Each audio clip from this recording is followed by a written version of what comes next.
Okay, hello everyone. My name is Justin McCulley, and for my senior project, I researched artificial intelligence and medicine. So, artificial intelligence is a field that is always growing. Ever since the idea of something that thinks and acts like a human has come into existence, it's been sought after. It's been sought after, and it has also been afraid of.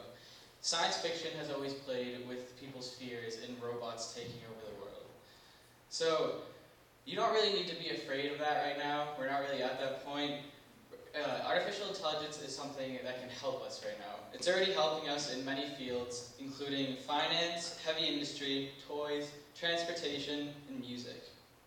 However, the field that I will be focusing on today, and that I did focus on for my project, was artificial intelligence in medicine. So, a scary fact about the medical field right now is that 40,000 or more patients may die with a misdiagnosis annually. That is a fact. 40,000 people die because of doctors making mistakes each year. Now, I'm not saying that doctors don't do a good job. They do a fantastic job of helping people when they're sick or hurt. But artificial intelligence, in the form of a program, could cut this number of misdiagnoses drastically. The program would not be affected by biases like human doctors are. It would be given the symptoms that the patient is experiencing. The program would search through a huge database of information that's acquired, and then it would spit out the correct diagnoses.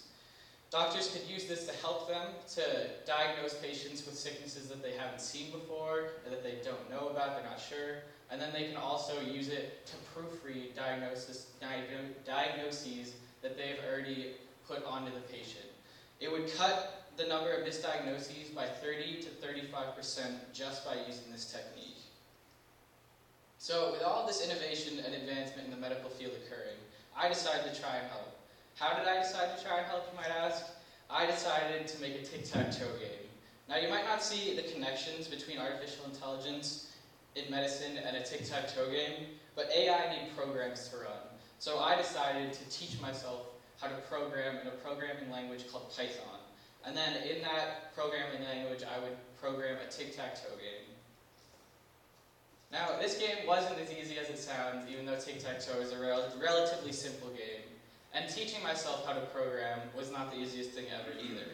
I did take courses online to know how to program, and once I finished these courses, it was time to move on to the actual programming of the game. However, as I soon discovered, the programming from scratch was much harder than the courses online. The courses online would give you a goal to meet, and then it would give you steps on how to complete it, and so you would just have to type in what it told you to, and you would just reach the goal. Now, programming my own game from scratch, I had to go my own way, go through it, and there wasn't a clear set of steps for me to complete the program. So I had to do it, I had to come up with my own ideas and do it on my own. So the tic-tac-toe game that I would be programming would be a program versus an actual human player. So the program that I would write would be the artificial intelligence in the game. And so if the computer could beat the player, then it could be considered artificial intelligence. To start off, I needed to create a board to show where the X's and O's would be placed in the program. Without the board, it would be hard for the player to know what he or she was doing. So this was the code for the board, and when it printed out, it would print something like that. So now I had the board I needed.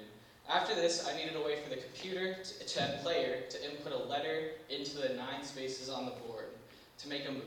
This means it also needed to check if there was a letter in the space it was trying to move to already, and then finally it needed a way for the program to check if the player or the computer had gotten 3 in a row. So the way the board was set up in a coordinate system. So the top left box would be number 1, and then the one to the right would be 2, and then 3, and then so on, ending in the bottom right corner, which would correspond with the number 9. So this code added in a way, so the big chunk of code in the middle added in a way for the program to check if X's or O's had won.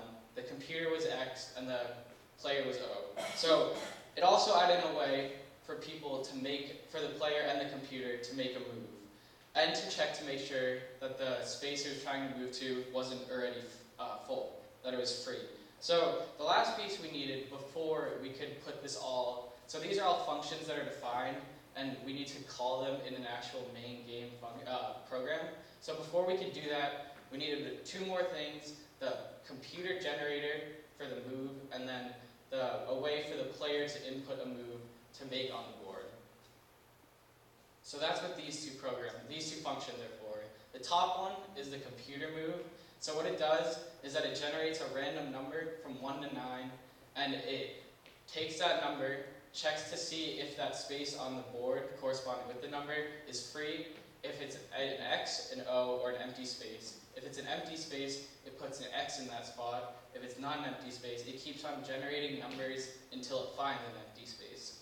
And then for the player move, which is the second part, it asks you, what is your next move? You input a number from 1 to 9. It checks to see if that space is free. If it's not, it asks you for another one, and if it is, it puts in an O. So, finally, we can move on to the actual program for the game. So, this is the program for the game. It takes everything that we just defined, all the functions and player moves and computer moves, and it will print the board. Each time someone makes a move, the computer will go first, and then the player, and then it'll keep on going. And so it'll input all of these moves into the board and print it each turn. This is what the game looks like when you start. Once you start the program, you can just play through it like a normal tic-tac-toe game. It will switch off who's going, computer will start as I said before, and then it'll be your turn, and so on. You keep going until one of you gets 3 in a row in the normal tic-tac-toe way, columns, rows, or diagonal, and then, or until the board fills up, in which case it'll just end the program. Now, my tic-tac-toe game isn't going to do much in the world of artificial intelligence, but it's just an example of something you can do with a very limited experience in programming. There are programs out right now that are almost complete artificial intelligence, where it acts and thinks like an actual human being. These programs are being used in the medical field and many other fields, as I've said before, in various ways. If there's something I want to get across to you, it's that if we have the technology available, even if we're afraid of it, we should use it to our advantage. Technology is always around us. It's always evolving and innovating to become better, faster, and cheaper. Artificial intelligence is not an exception to that. It's evolving and becoming better and better, and it will continue to do so at an exponential rate. As Eliezer Yudkowsky, a famous AI researcher, says, anything that could give rise to smarter than human intelligence in the form of AI, brain-computer interfaces, or neuroscience-based human intelligence enhancements wins hands down beyond contest as doing the most to change the world. Nothing else is even in the same league. I predict that artificial intelligence will become a bigger and bigger part of our lives as time goes on. So why should the medical field be an exception to that? Programs like the ones mentioned above will be able to prevent many deaths that would have happened without the programs available. Use the technology that is available and save lives in the process. Thank you.